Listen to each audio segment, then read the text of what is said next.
Great. Great.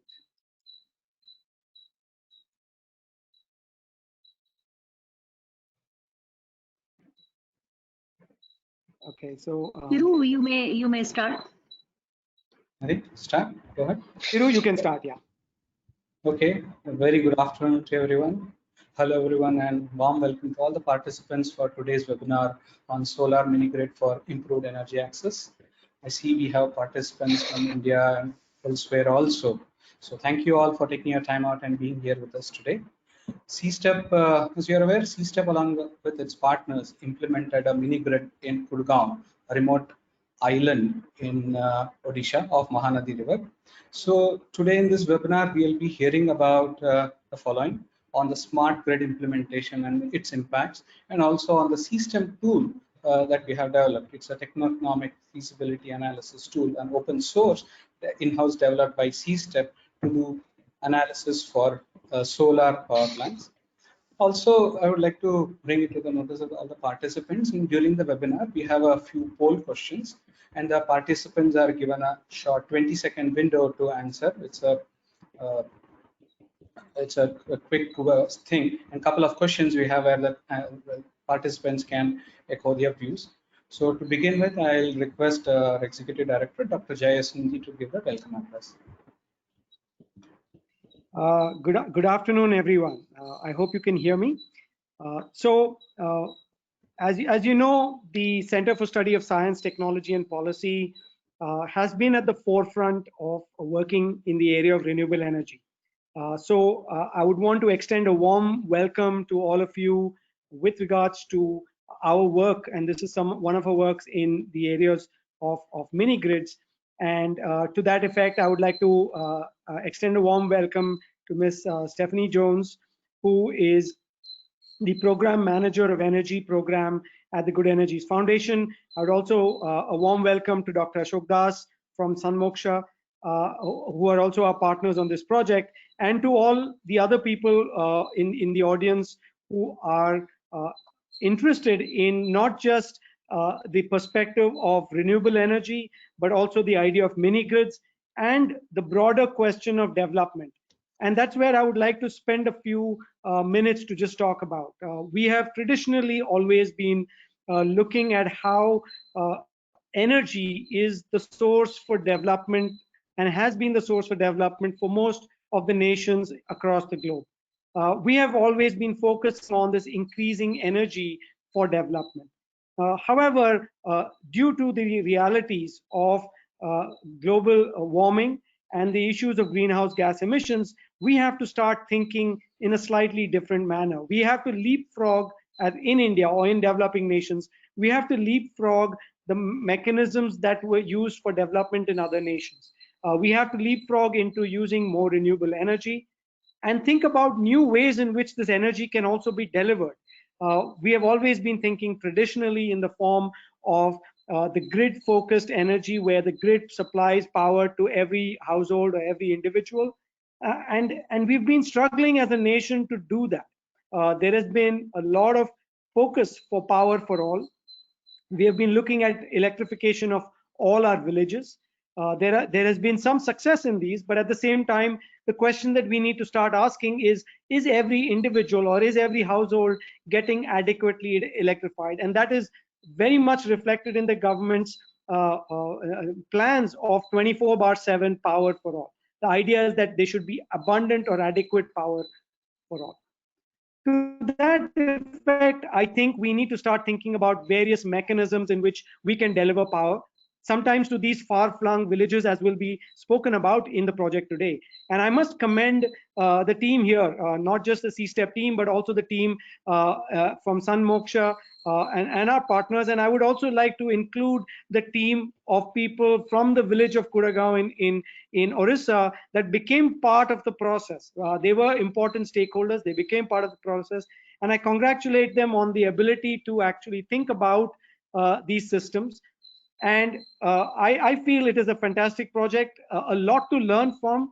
And I think the biggest lesson that we could learn from this is how can we replicate such models across the country and reach that mission or that mission mode of 24/7 power for all in a manner that is green and sustainable in the long run. So with those few words, I would like to introduce Ms. Stephanie Jones, who is the program manager and energy of the energy program at Good Energies Foundation.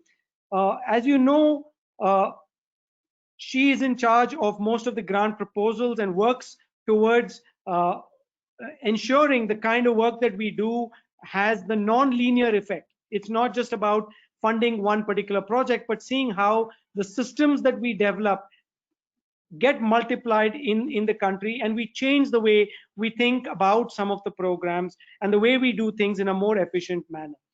So she has previously worked with the Consortium for Energy Efficiency, and she was responsible for strategies for efficiency programs in North America. She has a master's in environmental management from the Yates School of Forestry, and has also studied ecology and evolutionary biology at Princeton University. So I will request her to come and say a few words and talk about what she saw in this particular project and what she sees are the potential for what we can do going forward. So a warm welcome to you all, and over to you, Stephanie. The floor is yours. Great. Thank you, Jay. Everybody can hear me? Great. Okay. Thanks so much for the opportunity to participate today, and welcome to everybody joining us. It looks like we're up to more than 80 people, which is really great to see all the interest in this. Just a little bit of background and context, and then I quickly want to hand it over to the CSTEP team because that's who everybody really called in to hear from. But Good Energies is a family foundation based in Switzerland, and we're working to alleviate climate change and poverty generally. I manage our energy work, as Jay mentioned, which focuses on India and some sub-Saharan African countries. We support organizations that are aiming to end energy poverty by increasing access to affordable, clean electricity. And we see mini grids as one solution among many, both in India and many other countries. And as Jay mentioned, we're always looking to see how projects that we fund can move well beyond being an individual pilot to replication, and make sure that their lessons are carried forward by other organizations and partners. So CSTEP and Good Energies started discussing mini grids and their market barriers back in mid-2016, which is when this project that you're going to be hearing about really commenced. And at the time, the government of India was focused on village electrification, as Jay mentioned, and had yet identified certain villages that would best be electrified via mini grids. And so CSTEP was looking for ways to help facilitate that process and help the government, both at the central level and state levels, achieve their goals. And as you all know, a lot has changed in the 4 years since the work presented here commenced.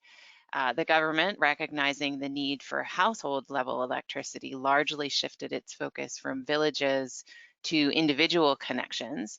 And even more recently, the conversation has turned to quality of supply rather than just connections. I think anybody who's been to rural areas can see that there's still a remaining gap, even in places that have nominally a grid connection. And so we're all working towards the same goal, which is to make sure everybody has access to electricity that they can use for a variety of purposes. And so the progress and evolution in focus, we think, is both natural and good. And through it all, we actually still see a role for mini grids and other forms of distributed renewable generation. So in spite of dramatic decreases in the cost of solar panels and even batteries over the last few years, the economics of mini grids, which involve significant upfront costs compared to traditional energy sources and central grids, mean that the cost of electricity for consumers is higher. So to address part of this cost, we were looking for ways to facilitate mini grid development through lower cost financing, improved and less expensive technical components, standardized design, and faster, cheaper siting.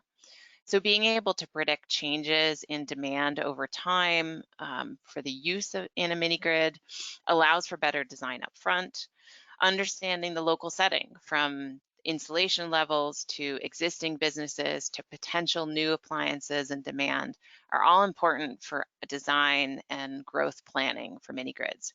So these and many more were some of the factors that CSTEP had in mind as it planned development of the CSTEM tool, a tool that we hope should make mini grid siting and design easier and therefore faster and cheaper.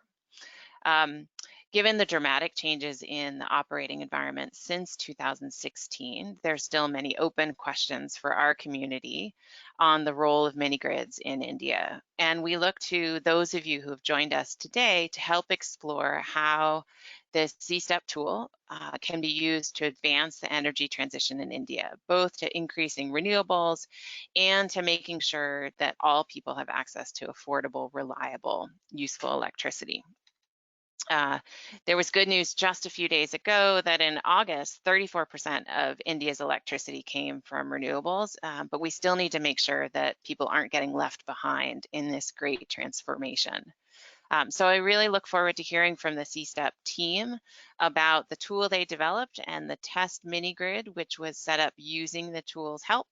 And then from all those of you who have joined us today during the discussion section, for ways that this work can be carried forward, improved upon to ultimately help us achieve what we're trying to do, which is replicate mini grids and advance their development wherever they are the most appropriate solution to energy, ending energy poverty. So thanks very much for the chance to introduce this, and I'll hand it either back to Jay or back to Thiru for taking over. Thanks.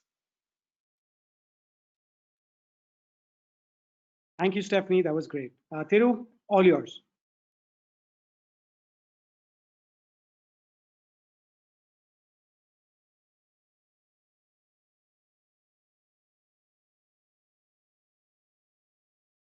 Sorry. Thanks, Jay. Thanks, Stephanie, for your comments. Yes, indeed, the quality of power supply has been a challenge, and probably we never know microgrids could set the pathway for providing reliable power at the end. So continuing next on the agenda, we have a short video on our experiences and our learnings and the impacts that we were able to see through the implementation of this plan. So I'll request the video to be played, and later on I'll discuss on a short on the report that we have also come developed for this project. So if you can play the video, please.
Yes, indeed, definitely.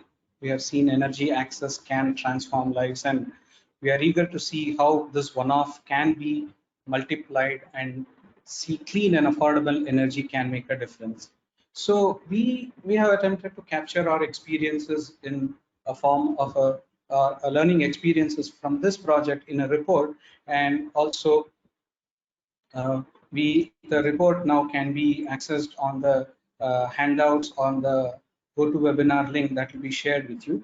So I would like to just talk a few words about this report and then hand it over to the other speakers to share their experiences, particularly on the technology front and also on the CSTEM tool. So as Dr. Jai mentioned, yes, this would have not been possible without the Kudgaon community, the actual stakeholders of this work, and without their support. And of course, thanks to Good Energies and SunMoksha, CSTEP along with its partners was able to successfully build and demonstrate a solar mini grid. Going to the next slide. This is what we sort of broadly this report covers about starting from right from the site selection to the impact assessment. So initially when this project was conceptualized, the Saubhagya scheme was also parallelly announced in some later around 6 to 8 months once this project was started. So it was a sort of a challenge for us to find these kind of villages where absolutely no electricity or grid supply would not happen in the next few years. So there was a tremendous effort for us to find certain villages. We visited a lot of villages, did a survey with in villages in Maharashtra, Bihar, Madhya Pradesh, and Odisha also. Finally, we were able to, thanks to the Odisha Energy Department, we were able to identify this remote island village, which is off the river of Mahanadi. So once the site selection was completed, then we started to look at what will be the right size for this kind of a landscape. Kudgaon as an island is roughly around, if I'm correct, 600 plus acres of land with plenty of water all around it and river water, good for agriculture, but still with a lot of challenges. So then we looked at the survey, sort of captured all the aspects related to then in the sorry, slide back. Okay, this was a life at Kudgaon when we looked at. I mean, people were using kerosene lamps and they were hardly spending around 120 or 150 rupees on their daily on their expenses for their monthly expenses on energy, and kerosene and firewood are the only sources. And there was a hand pump or thing which was basically run on diesel. So it was a totally different aspect altogether, and we did a thorough survey to look at the aspirations for electricity, the willingness to pay, and also the aspects of entrepreneurial opportunities that could exist for these villages to build having a lot of agricultural farms and whatnot to take up things to the next level. So with these things, we also later on partnered with SunMoksha, and they it was a challenging or a sort of a daunting task also during the construction, because this island had a sort of a mud road which was sort of connected to the main island in certain sense, and commuting this island was very challenging, as you will hear from the later speakers, and construction was also delayed due to flooding and whatnot. So we have sort of shared our experiences and looked at in the sort of challenges to overcome this and build this power plant. Finally, we have also captured the aspect of livelihood improvement that has impacted in these places. So we did a sort of a pre and a post survey of this power plant to look at education, safety, the indoor quality of life, social aspects, the agriculture opportunities or the entrepreneurial opportunities that exist, and also interestingly the migration patterns. So it was interesting to note that the post survey there were people who wanted to migrate back to the village because of the job opportunities that existed there, or even other entrepreneurial activities that could be taken up. All these things have been sort of in a manner has been captured in this report. So as you can see in the handout of this in your control panel, you can access this report, and also this can be accessed on the CSTEP's website, which the link will be shared soon here down. So, well, this was one off, but if you want to replicate, what next? So we also looked at developing a computational tool, an open access computational tool to examine the techno-economics of mini grids. We had some experience in building for the larger power plants, or the utility scale power plants as they call it. Then in coordination with SunMoksha and their inputs, we built this next set of tools on the mini grid, which can be looked at both for off grid and also grid connected mini grids. So this model is the based on publicly available data with the radiation data, and also the economic models has been sort of taken with respect to the government and the policy norms that exist. So we have developed this tool, and where my colleague will later speak about this with further features and also provide a demo on this. So this is a quick snapshot of the report.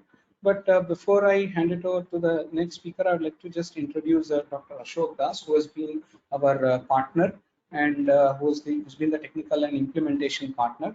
So Dr. Das is founder CEO of SunMoksha, and he has decades of experience in the semiconductor equipment and clean technology space. So he has been active in developing the entrepreneurial ecosystem for clean technologies across India. He has been associated with this rural development and the socio-economic area for quite a long time, and using his technical skills also, he has developed a sort of state-of-art nanotechnology, smart grid, nanogrid, and also smart aquanet technologies. All these things have been well recognized, and he has been also received awards. So we have also implemented the smart nanogrid technology in this particular tool, which enables more remote access. So without any delay, I would request now Dr. Das to share his views and experience on this project. Thank you, Thiru.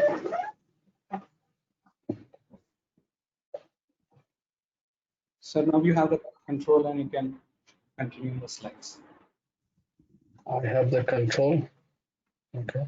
Yeah. All right. Thanks. So just a quick word about Kudgaon. We have been active in Odisha for a long time in looking at all the off-grid solutions. And during exploration with various stakeholders, we had made a trip to this village, the island, and realized that it has, it is still, across from the river, it's all electrified, but there is nothing in this island. So when CSTEP approached us, so this is the first village that we showed, and it was selected that yes, we will do the project here. And this is a small island, about very small habitats, 85 household or 300 people, but they have a huge agricultural land. And in fact, when we approached them, the main requirement was that, we want water, we want energy for irrigation. Light is fine, but irrigation is equally important. So,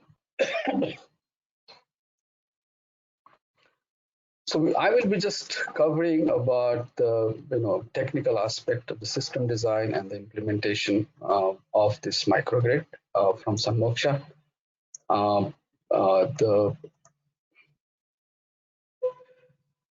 So it's a 19, after we looked at the load variations, load profiles, and based on the requirement for the load, as well as a budget for microeconomic loads or productive loads, the 19.5 or 20 kilowatt system was designed with enough battery to power them all throughout the night, along with the street lights and home lighting system, plus TV, entertainment, whatever the homes need.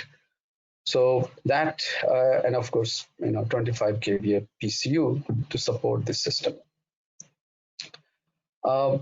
We have implemented the smart nanogrid technology here. So smart nanogrid, we had developed, the development began in almost about 2013, 14.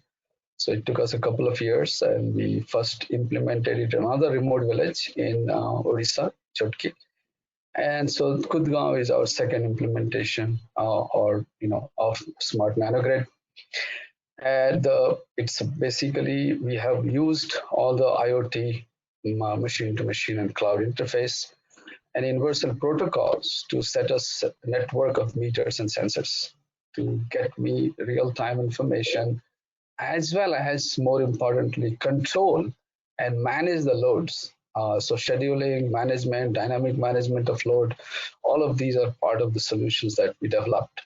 Dr. Sharan is in the audience today, and I must say that a lot of this has been inspired by him.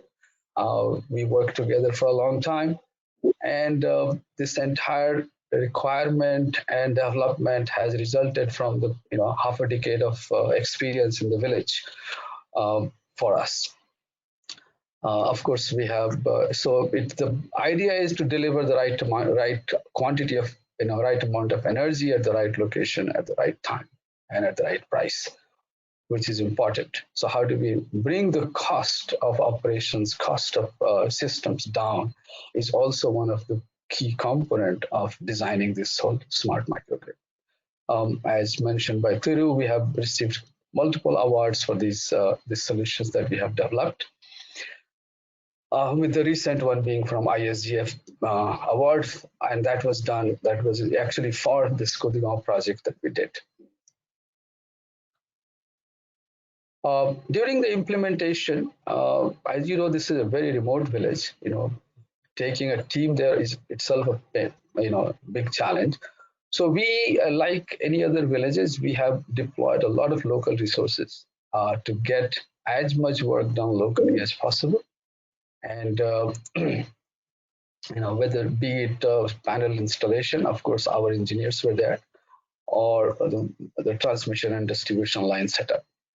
As you can see that during the project from July to October, the project had to be halted because this was completely flooded and we could not transport any of our materials into the village. So half finished, we waited for the monsoon to be over and this road to be rebuilt so that we can transport our equipment to the village and finish our installation. So what came out is essentially the smart nanogrid. As you can see that the household is very, in a small region, and the vast region, the rest of the vast region is actually a fertile land, which is owned by these villagers to do irrigation, but only a portion of it is being irrigated, that too during rainy season. So there's a big need for irrigation here. And I'll tell you what all next steps we are trying to do, because borewells don't work here. We tried to put up a few borewells, but most of the borewells fail because this is because of the sandy soil. So now we are trying, and we have developed a project to try to pump the water lift the water from the river where there is a constant source of water to the island and then distribute it. We have enough power available. Now we need to just make sure that the water is also available. As you can see, the life changes completely. So far, the change has been on quality of life in terms of safety with street lights and home lighting. Amenities, many people have not only TVs but even have coolers in their homes. It's a very hot island. So depending on their financial status, we have multiple kinds of equipment in this village, and everybody is charged for whatever they are using. So it's not a flat rate or free electricity, and that is encouraging to see that people are willing to pay for these things. Some of the livelihood has been also impacted, like there was a kirana shop, and then now there are a few people who are trying to set up micro enterprises, oil mills, processing centers, etc. So that has been the primary, but now post installation, the key point that I brought about is that how do we keep on maintaining it? How do I keep on supporting it, such a remote village? So that is where the technology comes into picture. And on one hand, either the villagers can use the system. They don't have, we just give them a minimal amount of training, and they also work with us during the installation, so they become a nice operator there. And very simple operation, local youth is employed. We prefer that we can find some women to run it, but if that is not possible, if that is not available, then we definitely choose anybody who is willing to go and run this system. And then we have ongoing, online or remote support from our team, which gets the data from this village into the cloud, and this data is available to everybody. CSTEP has been accessing this data. We have been accessing, and we have been trying to troubleshoot things remotely for them. The second important part is that the nanogrid should scale with the community. So it allows us to accommodate varying demand load. So tomorrow, there has been many instances that some households have come and said that we need extra power for such and such region, whether it is a wedding or function or construction going on in their houses, and we can dynamically change it remotely. Their load limit. Everybody has a load limit because we have a limited supply of power, right? So, and those load limits are not hard fast. It is all changeable on this software. So that is how we do dynamic remote management of this system. Again, ease of load prioritization. We have made that we can prioritize certain loads over other loads. That can be done on the fly. Similarly, differential tariff is there. Not everybody pays the same amount. It depends on based on the usage. Just like your BESCOM or DISCOM charges you the electricity bill, we have made the electricity bill charges for the villagers. And of course, so there is a operational dashboard where we can continuously monitor what is happening in the village, which user, what time, what street light, whether it is green or red, depending on if there is a red, we either the local operator initiates or we initiate and get that taken care.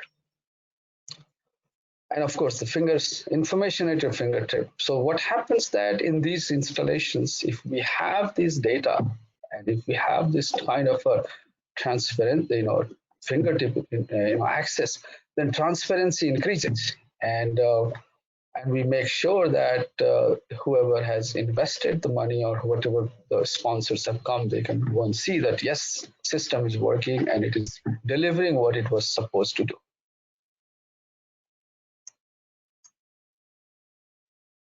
As I said earlier, so we did win the highest award for the best smart grid technology by best smart grid project by a technology company. So that it was a diamond award, and it's a proof and validity on the way that yes, we are on the right path, and the smart microgrids are the way for the future. So going forward, we have, we did a post-implementation survey, as Thiru pointed out, and many of these enterprises have emerged, and we are trying to see how we can provide, them a means to get those things started. As I said, water was the main issue, still a main problem. So the next intervention we would like to do is the agricultural smart aquanet intervention, where we can deliver the right amount of water to the right land at the right time.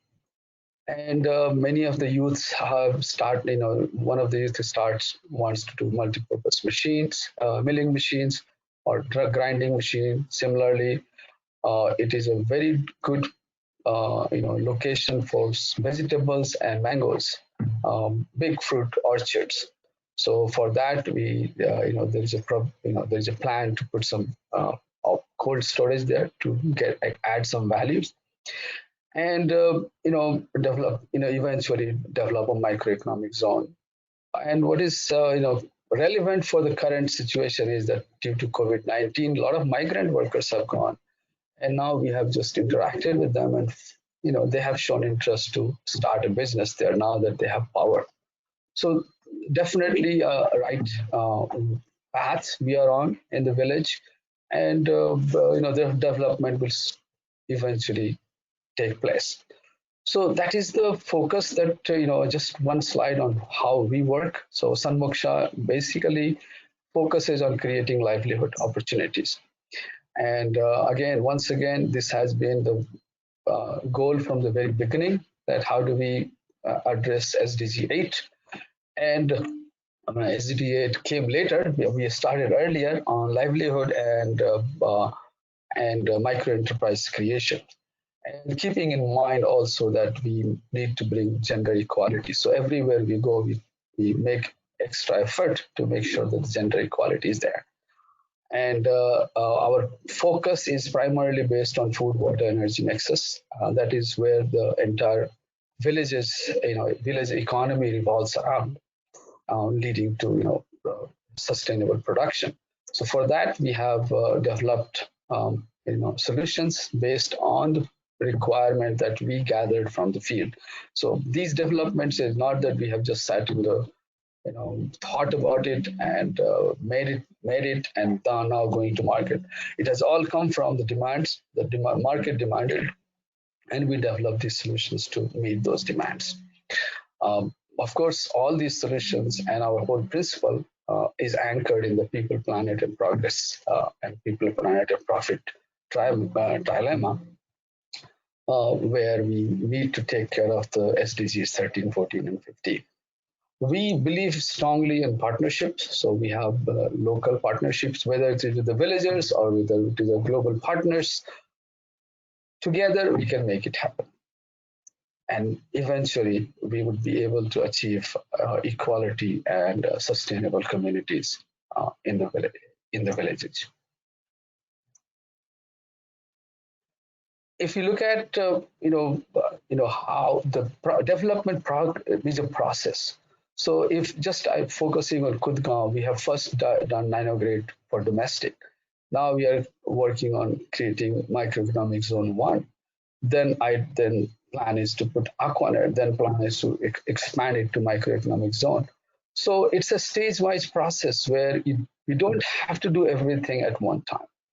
The community can evolve, and the community can start to grow with the various kinds of value propositions that we provide to the village. So that is the whole model that we have been working on, and there are other and it can vary any way. It could be that Aquanet comes first, then MZ, then nanogrid, or Aquanet comes later, or nanogrid comes first. It all depends on the village and the situation. So this is sort of what we believe in, that the transformation is the village can be transformed and it's a journey. So in Kudgaon, the journey has begun. We have started to do some economic activities. The next will be to put some Aquanet, put a lot of focus on agriculture. There's a good potential. So we are going to work on that. And then eventually evolve the smart microeconomic zone, which is nothing but a hub for economic activities for the village with a market linkage to get the products out. And we are always, this is our philosophy. We are guided by the Pura concept of Dr. Kalam. So Smart Pura Village is our aim. And only through that, we hope and we believe that we can achieve Gram Swaraj that we have been talking for a long time, but it needs to be achieved. Thank you. Thanks. Thanks, Dr. Ashok, for sharing your views and also on the technology. Definitely, yes, technology can be an enabler, and technology solutions are needed going way ahead.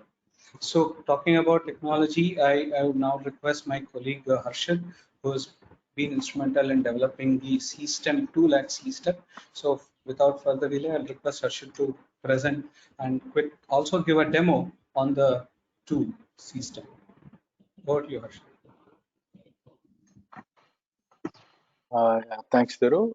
So before I start my session, I would like to I would like to engage the audience in a quick poll, just to see.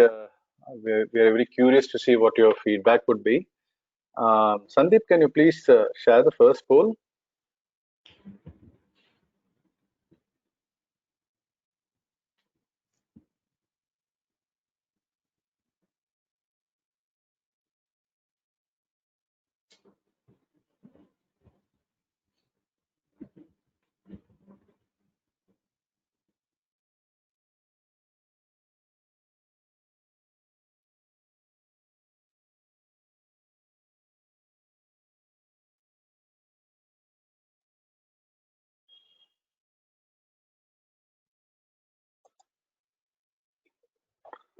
Yeah, that's very interesting. It's really interesting. And also, we can just have one more question before I start off with my session because it's connected to this. I'm very curious to see what you guys have to say about this.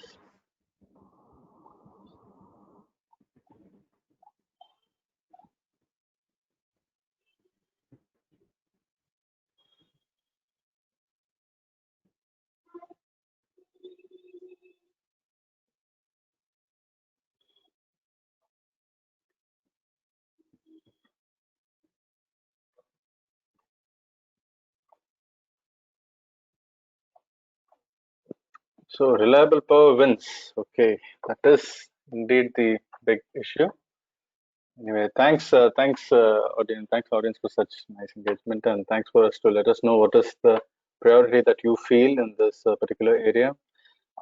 Especially in the second thing, reliable power supply, clean power, and cheap power. Usually, they come to loggerheads with each other at some point of time. But then I'm very happy to see that the priority at least is straight. Reliable power is the way to go. Obviously, next is we want it from clean sources. Then, if possible, you can make it cheap too. That seems to be the way the audience is thinking. Thanks for that. So, without much further ado, I would just like to start with my presentation. So, moving on. So, the CSTEP solar techno-economic model for photovoltaics. In 2016, CSTEP was part of this Indo-US joint project where we worked with a lot of universities from India and USA and a lot of companies. And in that project, we had the opportunity to build one web-based tool called as a CSTEM version 1, which catered only for assessing the techno-economics of utility scale plants. But later on, as we kept thinking about it, and during that same time, there was a draft mini-grid policy that was released by the Ministry of New and Renewable Energy. That got us thinking, like, how can we come up with a holistic solution? And a core philosophy in this regard was to create a model which integrated the solar resource of a location, which integrated aspects of technical system design, which also included the aspects of financial models. Already we tried to capture this in a version 1, but what we wanted to include mini grids too, because only then the solar ecosystem becomes sort of complete.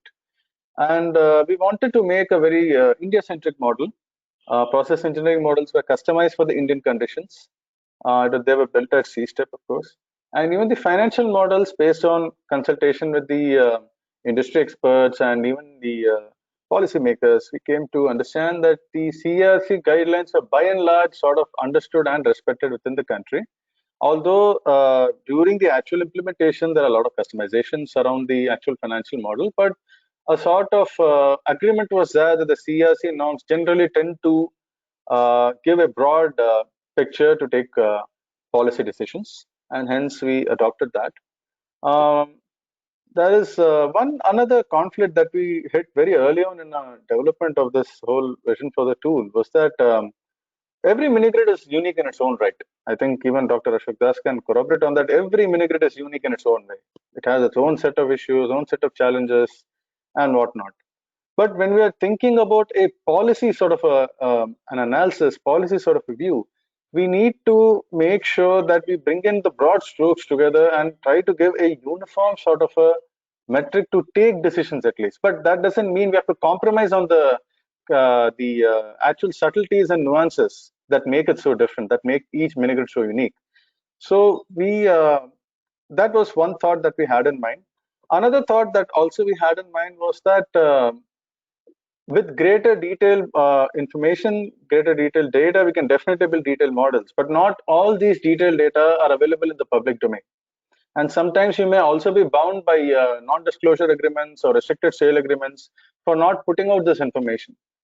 So, but at the same time, the policymaker wants a view of the what can be done throughout the country. That's what he would ideally like. So, considering all this, CSTEP took a decision to build a model which was grounded in public information and which was openly accessible to anyone. And it will be evolving from time to time. based on the feedback that we get from our users and even our stakeholders, we will take every effort to keep this model updated and give it back to the research community and even the generic community in too. So that was a core philosophy when we thought of building a tool. And of course, this project was a very good experience for us to understand that. It made us understand about the nitty-gritties of the ground realities that SunMoksha faced. It was communicated in great depth to us, but also made us realize that where we had to draw a line to make it relevant for policymakers to make quick decisions, at least a pre-feasibility sort of decision. Obviously, when you're trying to put up a plan, you would set up a plant in a much more detailed fashion, but to quick decisions, we had to take certain what factors are the most important, what parameters are of genuine interest and whatnot. So with this sort of philosophy in the mind, we built a tool. We identified to cater to these three stakeholders: researchers, industry trackers, and policymakers, so that they can do a variety of assessments based on their areas of interest. Researchers are generally interested in understanding what is the spread and availability of solar energy across the country, how do different technologies compare technically and financially, and what is the impact of various site parameters, varying weather data across the country. Industry trackers, they usually, we have been also approached by a couple of industry officials where they were interested in expanding the green energy portfolios, and they wanted to get a quick understanding of what the techno-economics look like, considering the vagaries of the weather within the country and whatnot. And of course, policymakers, they are very keen on understanding what is the effect of subsidies, what about the viability of tariffs, what sort of benchmark tariff should be kept in mind while assessing these systems. And also, where can you set large plants within the country, and where can mini grids can actually provide that extra effort to provide energy access, and also, of course, enrich the social standing of the people, and also kindle that entrepreneurial spirit within people. With these sort of things in mind, we CSTEP built a model. We validated our model based on at a minute-wise resolution based on some plants in Gujarat. The model that was compared with the actual generation data of a plant in Gujarat, and further, it was also compared with outputs from the Enel solar radiation data. We found that the error margin that we received for a spatially and temporally coincident data at a minute-wise resolution was around 6 plus or minus 6% and 7 plus or minus 3% respectively, which may bring up some uncertainty when you're setting up an actual plan. But for a pre-feasibility analysis and for taking informed decisions, these things can still serve as a decent margin to take up the results of the model that we have considered. And also, this work also has been published further. I request my colleague to please share the link to the audience. They can definitely check that. It will be also shared as a handout. This particular working paper. So the conclusion of this work was basically that in absence of spatially and temporally coincident data, which is usually the case because most of these data sets are paid data sets. In absence of that, the Enel TMY data can serve as a useful choice. And considering this conclusion, the team at CSTEP, we built an enhanced power plant model, and we used this Enel TMY data at 10 kilometer cross 10 kilometer resolution as the base weather data set for the solar tool that we are about to see. And further, since the context of this presentation is mini grids, I'll just run through what exactly we do on this tool, and then I'll give you a demo of the tool itself. But I would just like to inform the audience that the tool can also do simulations for utility scale plants. It can do bid assessments for utility scale plants, subsidy analysis, etc. For mini grids, it can do the basic viability assessment, effect of feed-in tariff, and also the effect of subsidies for the tool.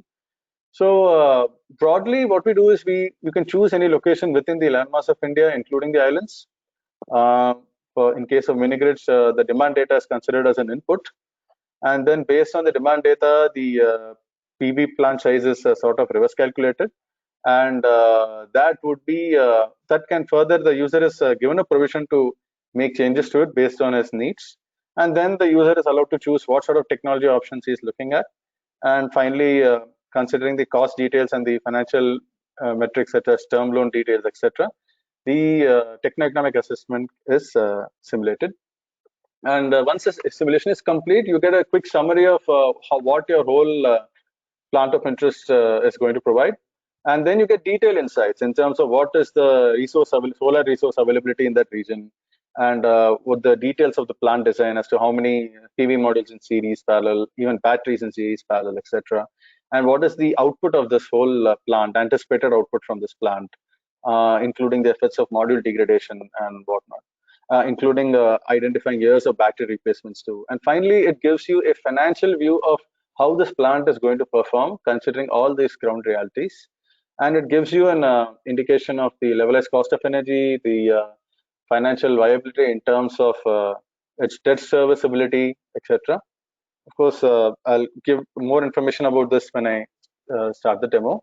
All users, you can access the tool at this particular link. I request the team to please share this link too, so that the users can, if they're interested, they can just check this up side by side.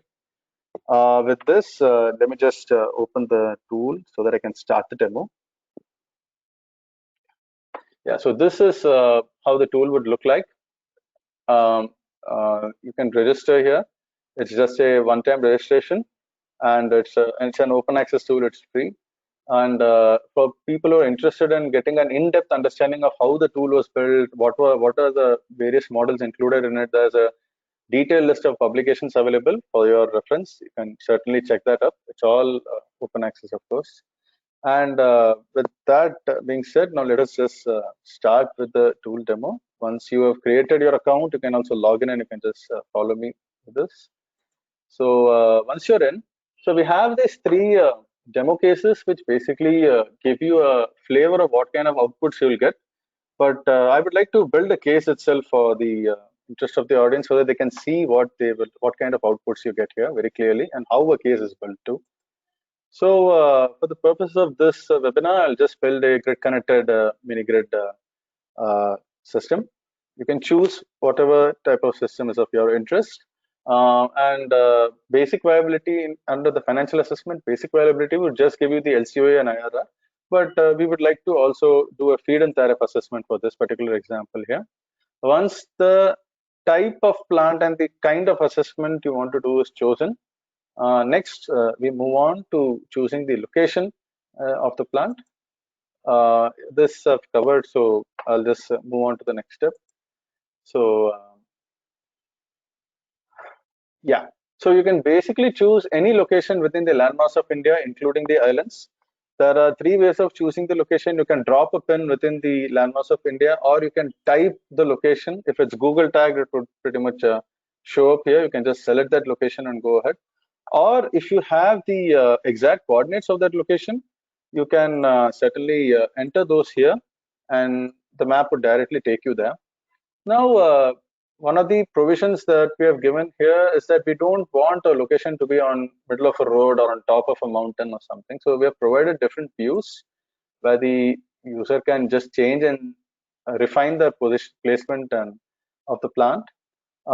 Further to we don't want the terrain to be rocky or mountainous, so even provision for that also has been given. You can change the view here.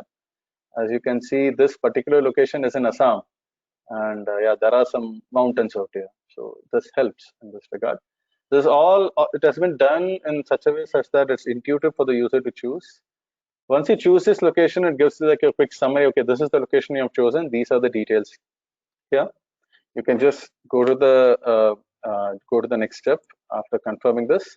So since this is a mini-grid plant, we get an option of including the demand profile.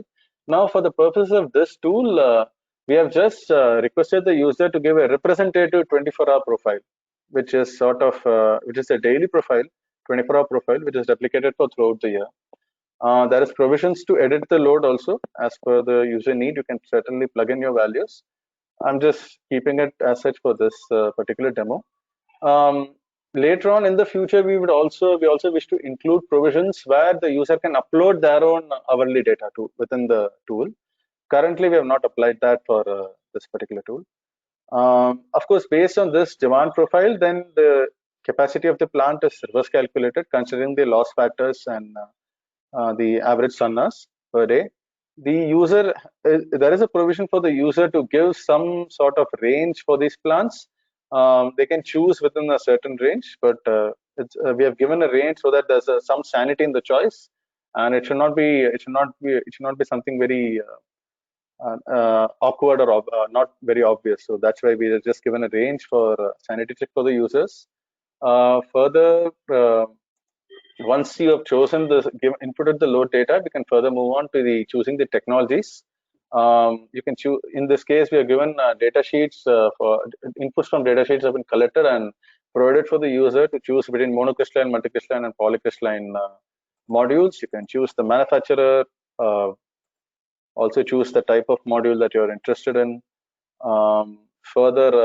You can further, based on the choice of the module, the inverter, based on the choice of the module and the capacity of the plant, the inverters are filtered. This is to make sure that they are compatible. The inverters and modules are compatible with the rough capacity that you're anticipating. And once you do that, it immediately calculates the approximate plant capacity based on this selection of technology. Just consider yes here. And then you can give a time window for battery operation. And for our particular case, we can try 6 to 6 in the night. Yeah. So once you're done with this, you can choose the battery that you want to choose for your particular plant. Once all these details are given, you can further make adjustments to your array structure. Some default numbers are already provided, but if you want to customize your setup, you can certainly do that. Tooltips too have been provided at the regular intervals so that the user can learn as well as work with the tool side by side. They'll also guide the user step by step and give them appropriate context as to what means what. Further, the costing has been considered as per the CRC norms, as mentioned earlier. All these are all guideline numbers. Certainly, the user can plug in their own numbers to check the costing of their case and see what is the effect and how the Techno-Economics work out. Ranges too have been provided to maintain sanity within the tool. These are all there for user interest. And finally, for this, operation cost has also been considered here with the annual escalation rate. For this particular example, I would like to give a subsidy to it. Now, the role of subsidy has a dual role. You can either check the viability of a subsidy by plugging in a number like this, or you can check if you can bump down your cost by a certain margin. You can check what is going to be the effect of that reduced cost. How much does your LCOA go down? You can use it's a single point which can use for dual function. So just wanted to indicate that to the audience. You can give a feed-in tariff that you have in your mind of your interest. And for this case, I'm just giving a 22 rupee feed-in tariff, which may be slightly on a higher end. But considering the location as Assam, where the solar radiation is not very high, we may actually have a higher LCOA in this particular case. And also the loan metrics are covered here. Interested users who want to customize more on the financial aspects, they can also try changing the tax norms for their interest. And they can see what is the effect of that. I'm just going to leave it as such for the time being. Once we have all these inputs, we just simulate the plant.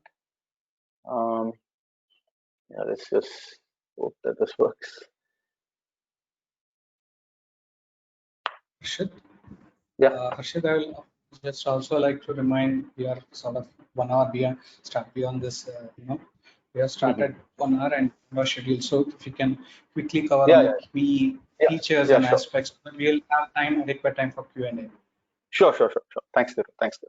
So once the simulation is done, this is a quick summary of the plant. This is the location you've chosen. You get a quick view of what technologies have been chosen, the modules and whatnot.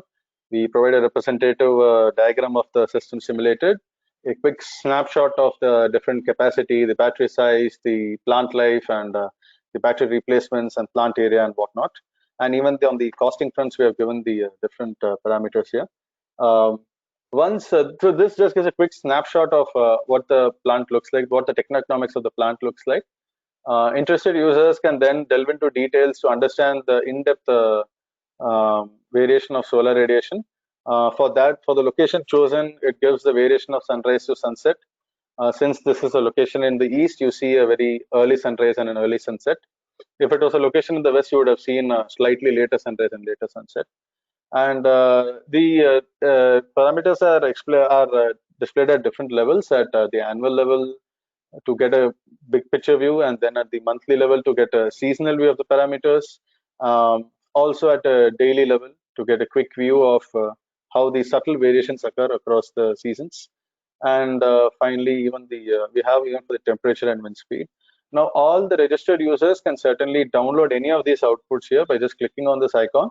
They can choose the format of their interest and they can download these outputs too. Guest users will still be able to simulate build the case, but they will not be able to download the outputs. So this is just a feature for registered users. Once you have covered up with once you get an understanding of the solar resource, next we go to the plant design, which is again broken down in details. We talk about how many modules in series, how many in parallel. Similarly, we do it for battery sizing. And further, we find we have come up with a mechanism where we try to minimize the area utilization with minimal reduction in the energy generation. It's a trade-off because you have to operate your panel under no shading conditions. When you operate your panels, there is a trade-off between the area utilized by the plant and the energy generated by the plant. So we do a sort of assessment to narrow down the best no shading time window. And once that time window is finalized, we move on to the next steps. Once you get this, then finally, once the plant is sort of designed, and then we finally simulate the outputs of the plant. Just a quick point on this particular thing. Here we give an entire system flow where it starts from the total amount of aggregate solar energy that is received by the plant to how much is converted to the DC power, AC power, and how much is consumed from the grid, and how much is fed back to the grid in case of excess generation by the plant, and how much is meeting the load too. So all these are covered. Similarly, as indicated earlier, we have even a monthly variation of the generation, the daily variation. The simulation is actually done at an hourly level, so even the hourly output of the generation and the battery characteristics are built. Since this is a mini-grid plant, I would just like to show one particular thing here. So this particular graph basically gives a representation of how the PV plant, the load, and the battery systems engage together, and how each meet the load and how the power exchange takes place. This is a representation of that for different months. We have given some parameters which may be interest to some power system engineers. Also, since we have also considered module degradation, over the plant life modules do degrade, and hence the effect of that is also there not only on the technical output but also on the financial. So hence we've considered that and we have modeled that here. And factoring all this, even the battery bank replacements have been found. For this particular plant, the battery is not much utilized, hence the replacements are very less. Once considering once we have all the technical outputs, finally we go to the financial outputs. This gives a quick summary of what the capital cost and LCOE everything looks like. I hope the users, when they try with the tool, they will be able to connect to all this. Due to paucity of time, I'm just going a bit fast here. We get a breakup of the capital cost along with the contribution of each component. Similarly, breakup of LCOE along with the contribution of each components. Subsidy analysis, as we did earlier, we also get an indication of that. I'll just like to show one thing here. Because of the effect of subsidy, we also calculate the difference in LCOE. This was a normal LCOE, and this is with subsidy, your LCOE is reduced now. So these sort of assessments can also be done. And for people who assess the viability of the project and bankability of the project, we have also estimated the various sale of energy components, profit after tax components, and also your debt service coverage ratio. Generally, your debt service coverage ratio during the time of your loan is expected to be greater than 1. For this particular project, for all the years, it's greater than 1. Beyond this, there is no loan, so it's not applicable. But here, since it's everything is greater than 1, this is a viable plant, financially viable plant. So this was a very quick summary of how we do a simulation using the CSTEM PV tool, what sort of aspects it covers.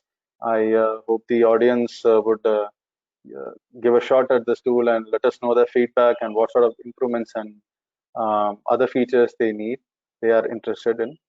So with this, I conclude the demo of the CSTEM PV tool. I think we have a poll after this, and then after Yeah. that, I will give it to Thiru for the next session. Yeah. So,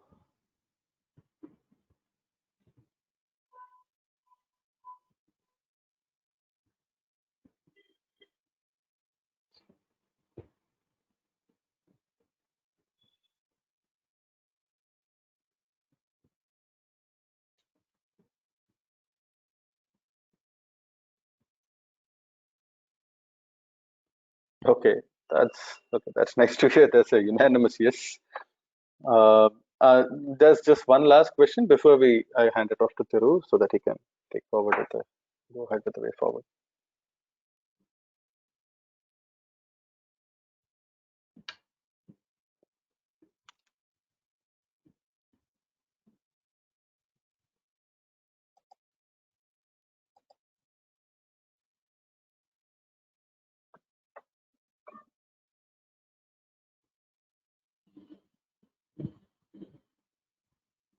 Very interesting mix of response. Anyway, thank you, audience. Thanks a lot for sharing us your feedback and your views. Over to you, Thiru, for the next session. Yeah. Yeah, thanks, Harshit. And I know we are running out of time, but we also thank the audience for patiently sitting with us on this thing. So, lastly, going ahead, I think these are some things we want to look forward in the mini grid part of it. Our goal is to look at how we can augment the current grid and provide reliable power using mini grids. Towards that, there are definitely challenges from various aspects, so policy, finance, or technology. So we have some of these questions that we would like to address going ahead on this, and also seek inputs from the audience and and seek their views also on this, especially to see at what are the major gaps that exist to make these mini grids into the mainstream, especially now that the Saubhagya scheme has sort of put everything onto the main grid, but still there are issues how we can use these mini grid connected mini grids and what will be their role going ahead, especially the aspect of, as even Stephanie's talked about and other people have also talked about, the reliability of power. So can mini grids really push that aspect?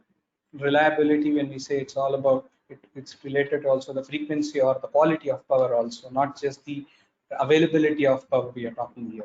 Especially mini grids has the potential to do that.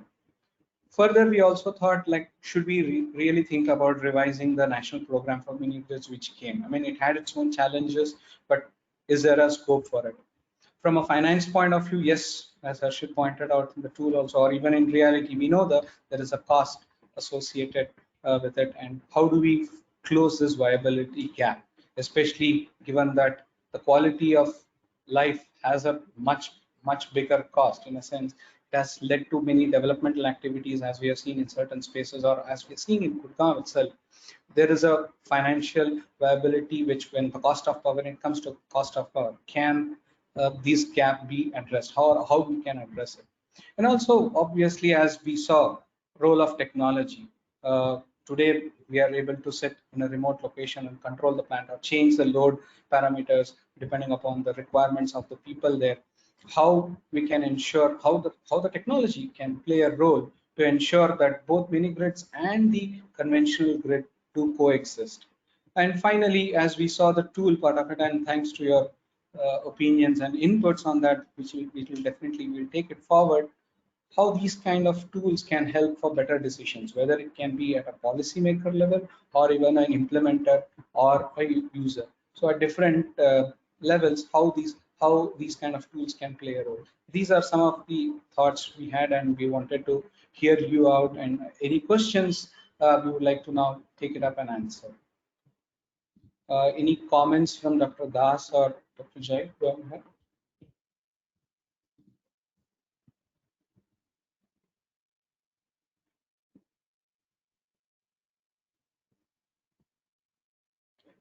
No, So I'm fine. Let's just look at the questions. If audience have any questions. yeah. You can also raise your hands as an audience if you have any questions, so we can unmute you also, and we can hear you out.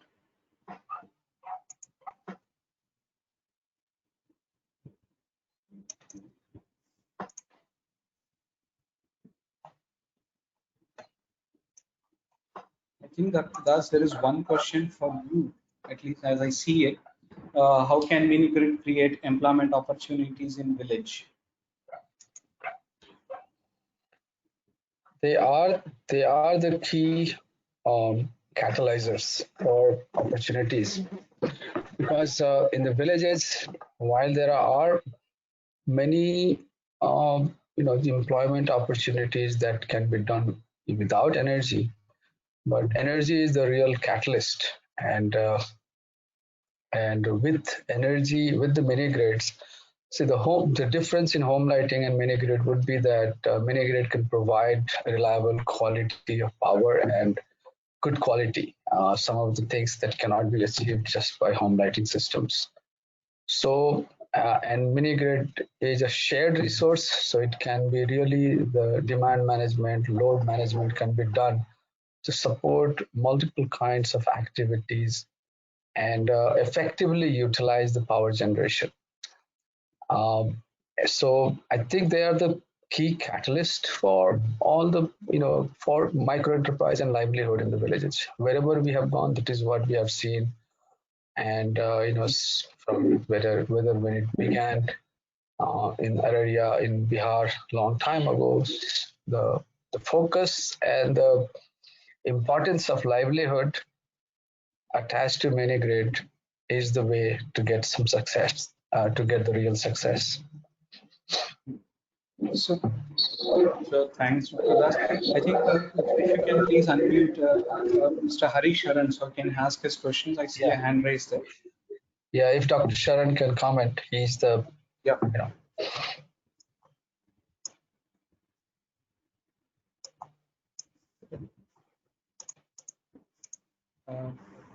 Can you please unmute Dr. Sharan? And there are a few more people. I'll just put it in the chat box so we can unmute them.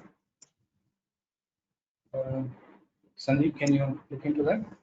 Okay, can you hear me now? Yes, Yes, Dr. please go ahead. I just wanted to say thank you very much for this marvelous presentation. Excellent work done. And, Dr. Sharan, you went on mute again. sorry. I just want to congratulate all of you on the work you have done. We cannot hear you. Sorry, can you hear me now? Yes. Okay. I just would like to congratulate all of you on the excellent work you have done. It will be a great help to those who want to promote mini grids. Can you still hear me? Yes. Yes, sir. Good. Thank you very much. The only thing I would like to say is that we have really now to go beyond talking about the optimization of the mini grid. Technology today is not a barrier. We can always keep improving technology. Our main goal now should be how do we use the mini grid, the energy systems and the power systems to create jobs in the villages and accelerate the process of social and economic development. We would very much like to interact with whoever is interested in that, because there are some areas which go much beyond the optimization of the energy system. And it's a question of integration, it's a question of policy changes, it's a question of bringing in people who are prepared to promote energy systems and social and economic development simultaneously in a village. That's all I have to say. Thank you very much again. Congratulations. Thank you, Dr. Sharan. I think that is the right message, and we need to move. So technology has improved; it has come to a long way, but now it's time. Now it's the question of how do we take it to many places that it needs to go. Yeah, I think we have our next participant. I think Mr. Rajendra Nadig. He has a question, I believe. Can you please unmute him, please?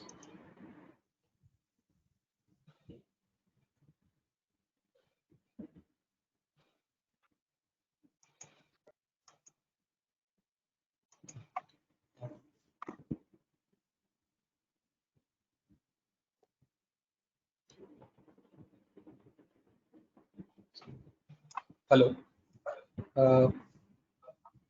Sandeep, you have been able to unmute the the people who wanted to, ask questions. Can you unmute them, please? They have muted at their end. Okay. Yeah, that's fine. Or I there think is if another. they could just type it in, it's fine. Otherwise, we'll probably take a couple of questions and then sign off, because we have also gone over time, and I want to respect everybody's time here. Um, if you don't mind, I could jump in with my question. Hi, my name is Danya. Can you hear me? Please go Yes, ahead. go ahead. Yes. Yes. This is wonderful. So I'm working with a fishing community in Chennai, India, and I was wondering if you have worked on projects that integrate mini solar grids with also Wi-Fi access, because during this time of COVID, when everything is moving long distance learning and long distance livelihood, etc., it's become hard for informal settlements to integrate and transition quite easily. So I was wondering if, I know that Government of India has a project with integrating solar power and internet access, but have you tried that in urban centers as well, and how has the response been, or are there any barriers to it as of now? So, Thiru, shall I take it? Yes, sir. Please go ahead. Now, when you say the Wi-Fi access, are you meaning to say that powering the towers, or you mean to say powering the facilities to have access to Wi-Fi? I'm thinking of more of a shared community Wi-Fi resource, something like the Digital Village program. That's a Government of India program. That is easily done, sir. It is easily done, ma'am. Yeah. And in every village that we have gone, we have we have internet connections, because all the data is coming through the internet to us. All right. And villagers can also get a local Wi-Fi. We in fact give them local Wi-Fi that can work over the intranet, and they can interact with the microgrid. So it can be worked at different levels. So you can reach out to us. We'll look at it. Okay, perfect. That sounds great. Thank you. I think we have definitely crossed our time limits, and if there are any further questions, please do write to us.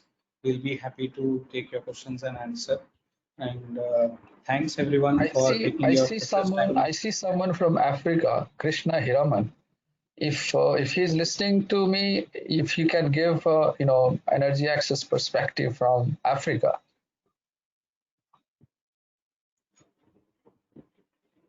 Krishna Hiraman, if someone can unmute him. I think, sir, some of them, they are not connected to their audio. That's looks like, but I think they have raised their hand. That's fine. So let's go on. It's been the problem with the other participant also. Unfortunately, we couldn't unmute them because their audio might have not been connected, or that's what the team says to me.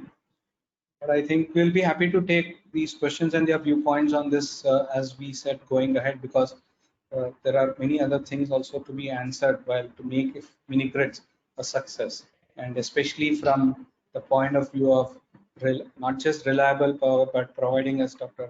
Sharon rightly mentioned, improving the livelihoods, creating jobs, and clean energy technologies, which paves way for the equitable growth on the long run, is something definitely mini grids can play a definite role. With that, I'd like to thank you all the participants for taking your precious time and having this spending time with us to go through our journey on this interesting project that we did at Kudgaon. Thank you all. Thanks to Dr. Das also for all his support, and thanks to CSTEP team for making this. And let's wish many more such projects to come. Thank you. Thanks, everyone. Thank you, Thiru. Thank you, Dr. Das. Thank you, Stephanie. Thank you, everyone. Thank you, Jay. Thank you. Bye.